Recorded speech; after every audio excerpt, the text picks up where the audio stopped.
Hey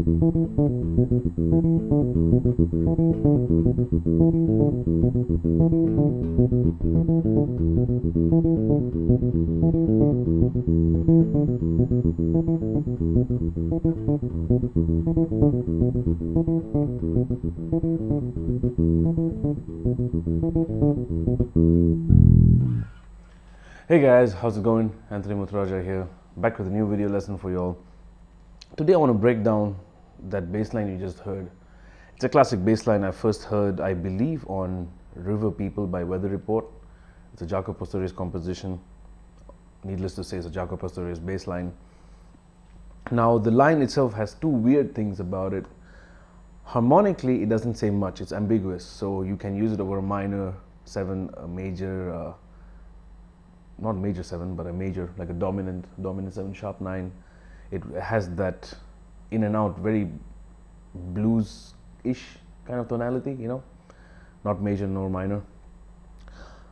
And rhythmically, it's a 10-note grouping, so it's odd. It's odd in the sense that in a bar of 4/4, it won't resolve back on downbeat of the next bar. It resolves much later, so it really gives a cool overlap to your bass line. Right, so it works really well with a strong 2 and 4 from the drums and just playing this bass line. It's a really nice way to build intensity because, like I said, the resolution is much later, so it has a tendency to feel very tense. All right, so let's get right to it. So the bass line itself is fairly simple.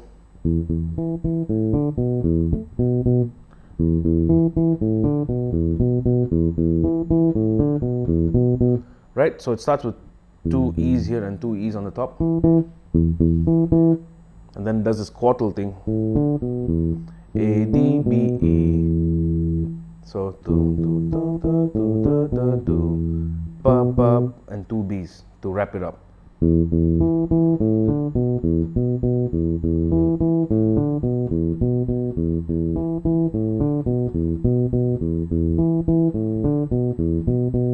All right, now if you want to articulate it exactly like Jaco, everything's got to be punchy.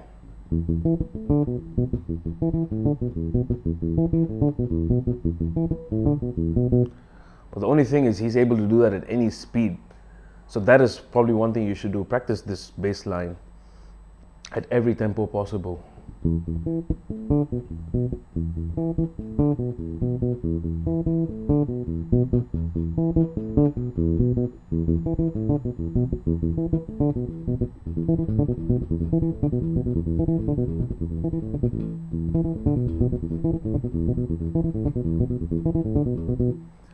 All right. Now, excuse me. One of the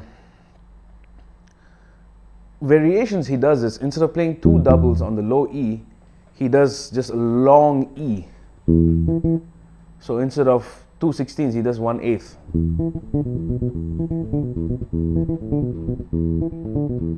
So it gives you some breathing space for the right hand, or in general, so you can do.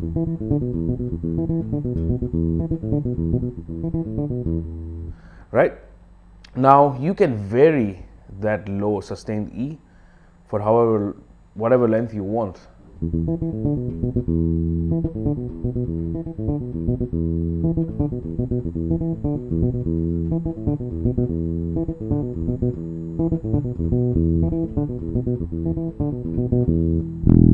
Right?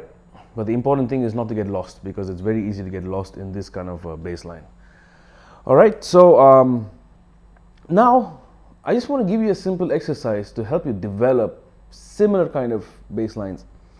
All right, now the idea behind this exercise is to play groupings on different string sets. So like even on River People, I think before the whole groove sets in, Jaco starts off with.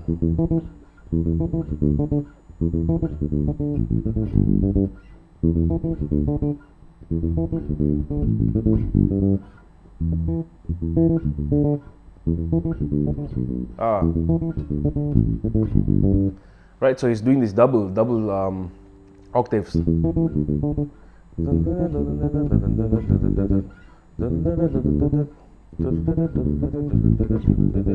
Right, So now you can vary how many notes you play on the bottom, how many notes on the top, how many notes in the middle.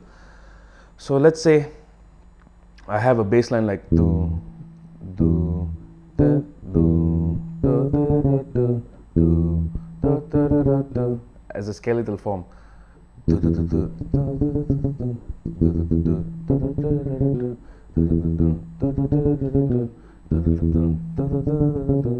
So from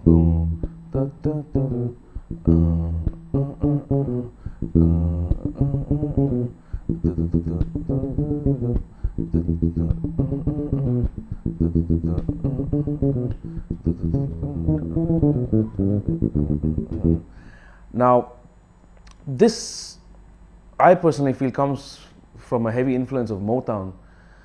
Guys like James Jamerson, Jerry Jamot, Nate Watts, and definitely Rocco Prestia from Tower of Power. I feel like possibly that might be one of Jaco's bigger influences. At least that's how I hear it, because Rocco had these kind of bass lines like from What Is Hip.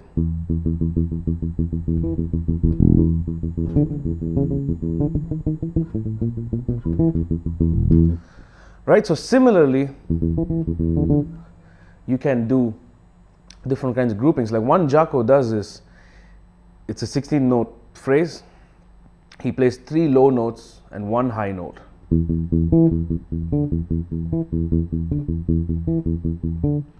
That kind of a thing.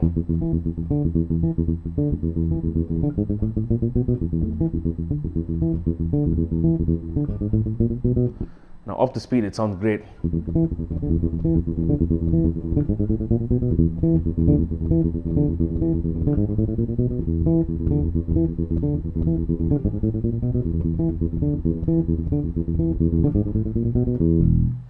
Now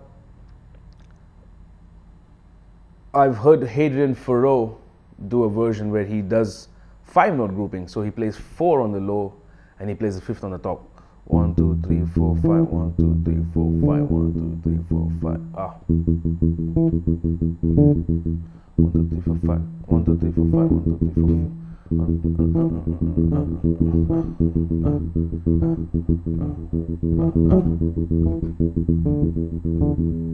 5. So there are endless possibilities basically.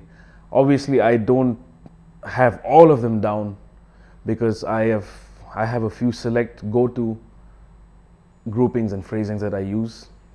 And mind you, this groove is in a funk, dance, 4 on the floor kind of vibe.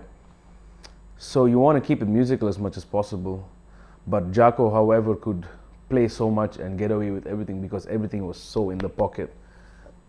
So that's definitely one of the focus points for you as guys who are trying to learn these kind of grooves. Just make sure everything is well in the pocket. All right, I also did a lesson about playing in the pocket, so I'll just put that link in the description below so you can kind of cross-reference and check it out. All right, so I hope you guys got something out of this, and I'll see you guys in the shed until the next one. Peace.